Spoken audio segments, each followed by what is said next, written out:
The coronavirus pandemic has impacted every single person in the world. Some people more than others, especially those who are immunocompromised, which means your immune system defenses are low, affecting its ability to fight off illness and infection, including COVID-19. Certain conditions like autoimmune diseases like lupus, rheumatoid arthritis, and type 1 diabetes. Kaylee Henry has been dealing with type 1 diabetes since she was 8 years old, and has had to be extra cautious since March of 2020. Extra cautious meaning not being able to go out or be in close contact with anyone except for the people she lives with. I don't want to seem like one of those extreme people living in constant fear, but it's I'm just trying to protect myself. It's not worth the risk, especially while having type 1 diabetes. Getting infected with COVID could cause lifelong complications, and the mortality risk is much higher.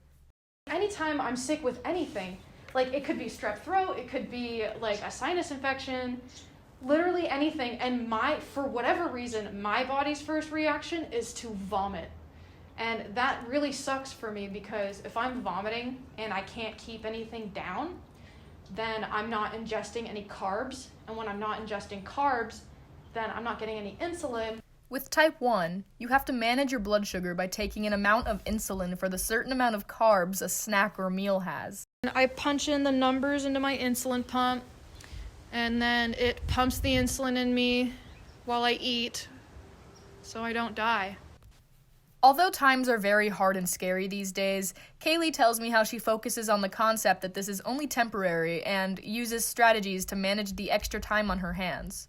Kaylee, like everyone else this past year, has had to think of new and COVID-friendly ways to entertain herself and help cope with the stress of the pandemic.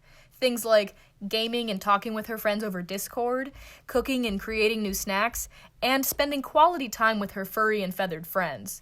She also gets plenty of outdoors time by walking her dog Rigby at the park. To make money, I drive for DoorDash, and DoorDash is good because, it's 9 times out of 10, it's contactless delivery. And, anytime I do come into contact with anyone, I always have my hand sanitizer, and I'm in my own car and stuff, and, all the restaurants and stuff are super up to date with the health regulations and stuff. It's strange to think that activities we used to do on a daily basis are now things that we can only look forward to doing in post-pandemic times, like hugging, shaking hands, and even blowing the candles out on a birthday cake and not having to worry about the spit particles on the cake. Sure, we've all come up with alternative ways to achieve our old routines and habits, but it's not the same. We can all agree that we really took our lives before the pandemic for granted. Hopefully that encourages everyone to follow the guidelines and stay safe knowing the world will heal soon.